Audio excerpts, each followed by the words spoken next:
Hello बच्चों, welcome to my channel Play with Maths. I am Pooja Nautiyal and on my channel I make videos for class 10th students in which I cover full NCERT book as Hello बच्चों, welcome back to my channel.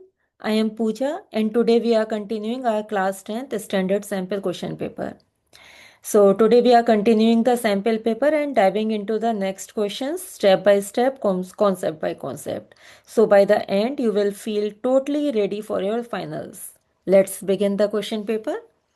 So right now we are on question number 25.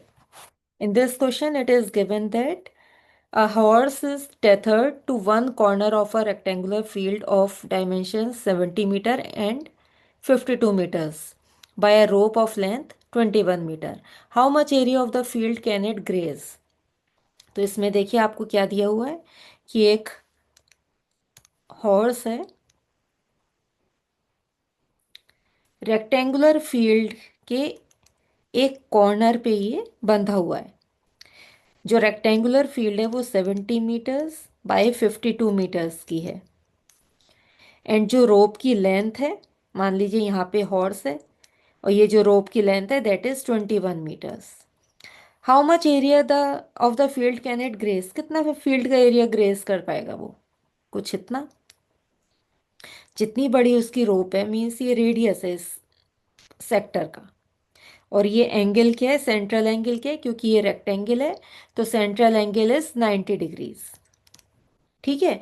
तो basically हमें इस sector का area निकालना है. वही हमारा क्या होगा? Area of the field that horse can graze. तो हम कैसे निकालेंगे? देखिए रिक्वायर्ड एरिया कितना हो जाएगा? It will be theta upon 360 into pi r square. Theta कितना है? 90 अपॉन 360. पाई की वैल्यू 22/7. Are is 21 into 21. ठीक है. 9 4 जा 36. 22 से 11 कट हुआ, ये 2 7 3 जा. ठीक है. तो ये हमारे पास आ जाएगा 33 इंटू 21 अपॉन 2. तो जब आप मल्टीप्लाई करेंगे इसको तो देखिए 33 इंटू 21 करते हैं तो 1 से करेंगे तो 33 आ जाएगा, 2 से करेंगे तो 66 आ जाएगा. तो ये आ जाएगा 693 पॉइंट अपॉन 2. तो 693 को आप क्या करेंगे? 2 से डिवाइड और कर दीजिए. 2 3 जा 6. 9 को लेके आइए. 4 जा 8. 3 को तो 6 जा 12. 1 आया, पॉइंट लगाएं, 10 आ जाएगा तो 2 5 जा 10. तो हमारा आंसर यहाँ पे आ गया 346.5 सेंटीमीटर स्क्वायर एरिया जो कि हॉर्स ग्रेज करेगा. ठीक है. चलिए नेक्स्ट क्वेश्चन करते हैं. क्वेश्चन नंबर 25 का ही और part.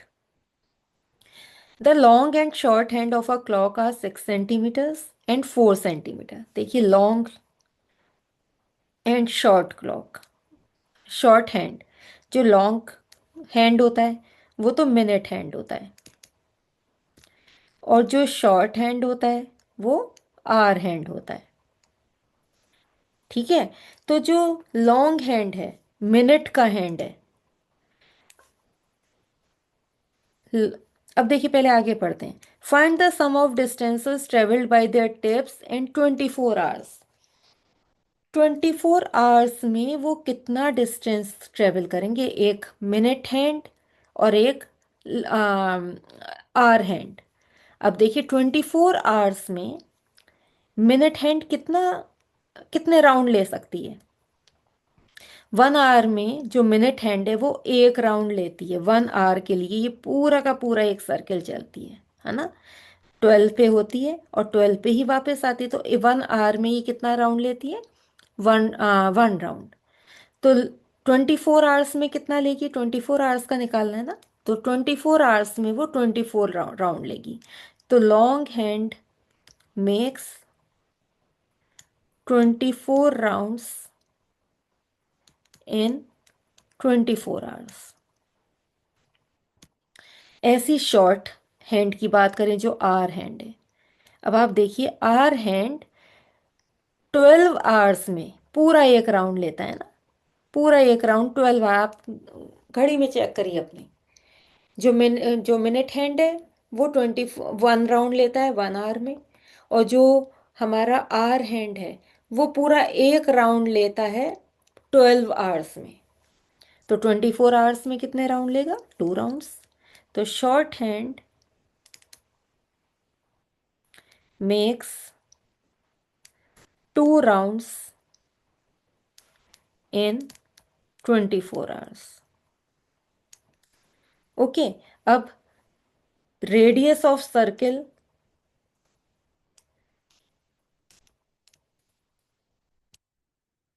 Formed by long hand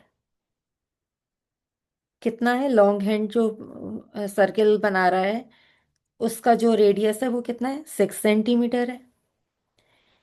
और radius of circle formed bye short hand वो कितना है? 4 सेंटीमीटर बना रहा है। ठीक है। तो अब हम डिस्टेंस ट्रेवल्ड है देखेंगे कितना डिस्टेंस ट्रेवल्ड है। तो डिस्टेंस ट्रेवल्ड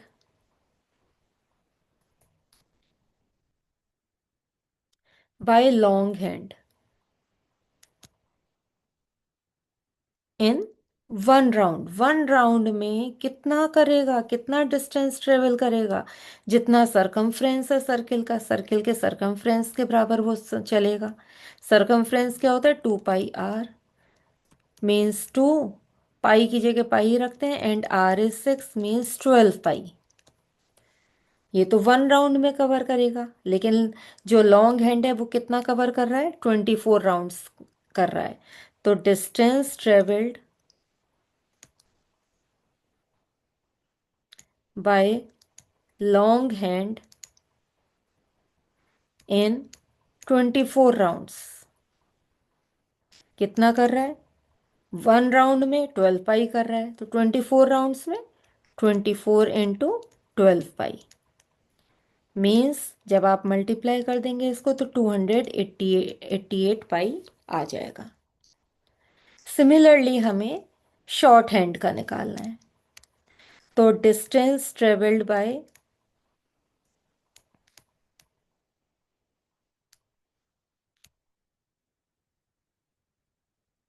शॉर्ट हैंड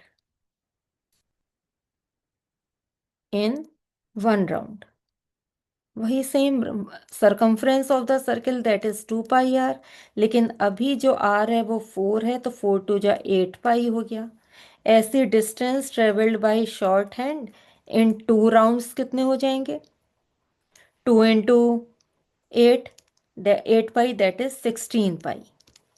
अब हमारे पास दोनों के डिस्टेंसेस तो आ गए, तो हम क्या करेंगे? सम ऑफ द डिस्टेंसेस। तो हम सम निकालेंगे। सम ऑफ द डिस्टेंसेस कितना हो जाएगा? 288 पाई प्लस 16 पाई। इन दोनों को जब आप ऐड कर देंगे तो ये आ जाएगा 304 पाई।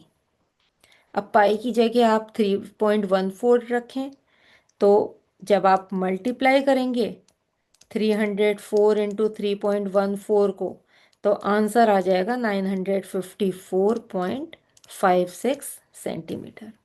तो ये हमारा मेन आंसर है।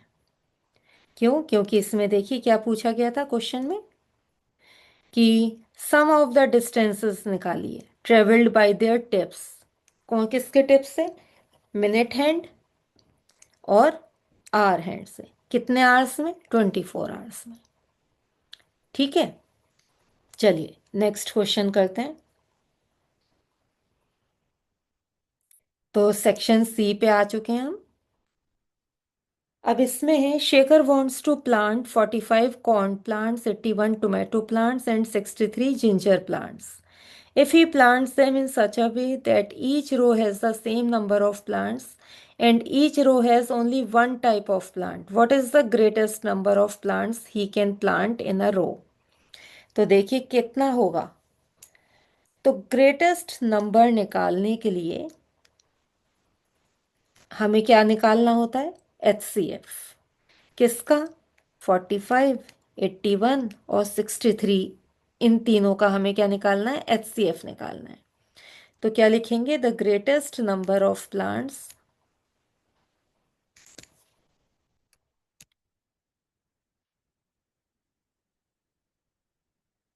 he can plant in a row is HCF of 45, 81 and 63। HCF क्या है, हाईएस्ट कॉमन फैक्टर।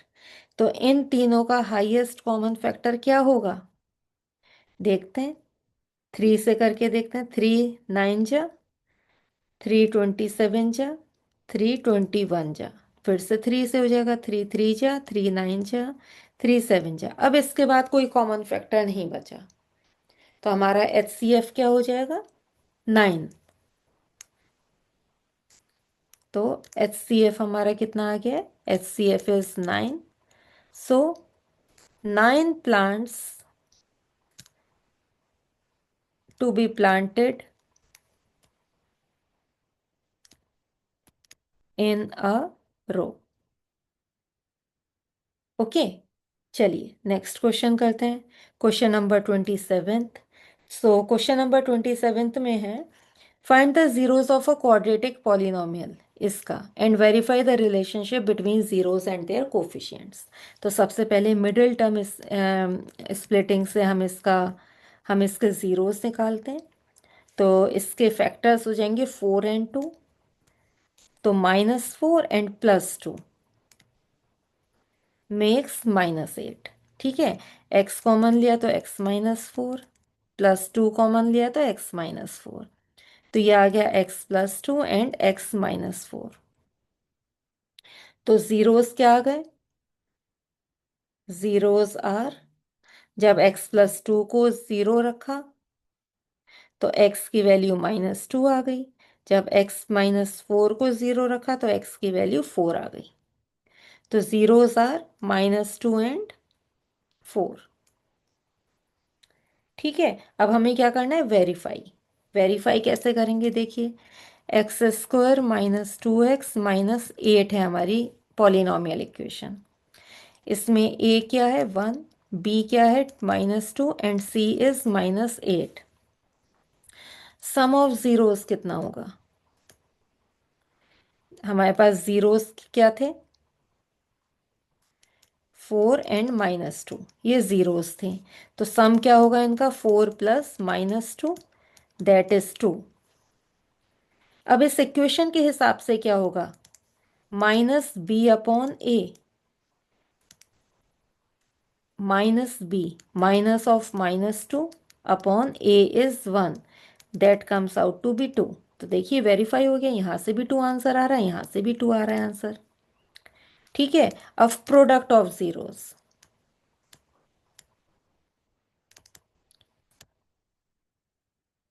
कितना हो जाएगा, प्रोडक्ट क्या है, 4 इंटू -2 दैट इज -8, या फिर हम c/a कहेंगे, c is -8 upon 1, a is 1, तो ये भी -8 हो गया। Hence relation between zeros and coefficients is verified। ठीक है, तो हमने क्या किया, वेरीफाई कर चुके हैं हम रिलेशन को बिटवीन जीरोस एंड कोफिशिएंट्स को। ठीक है, चलिए नेक्स्ट क्वेश्चन करते हैं। अब आपके पास दो इक्वेशंस दे रखी हैं, solve the pair of linear equations by elimination method and by substitution method. ठीक है, तो सबसे पहले हम एलिमिनेशन मेथड यूज करेंगे। तो देखिए फर्स्ट इक्वेशन में हम 2 से मल्टीप्लाई कर देते हैं, तो 2x + 2y = 5, ये फर्स्ट इक्वेशन है। Second equation 2x - 3y = 4। अब दोनों इक्वेशंस को सब्ट्रैक्ट करेंगे तो जो सेकेंड इक्वेशन है उसके जो साइंस है अब वो चेंज हो जाएंगे। तो ये कट हो गया, ये आ गया 5y = 1। तो यहाँ से y की वैल्यू आ गई हमारे पास 1/5। ठीक है, ओके, कुछ गलत कर दिया हमने। यहाँ पे 5 से को हमने 2 से मल्टीप्लाई नहीं किया, 10 आएगा यहाँ, और यहाँ पे 6 आ जाएगा। ठीक है, तो यहाँ पे y की वैल्यू आई 6/5।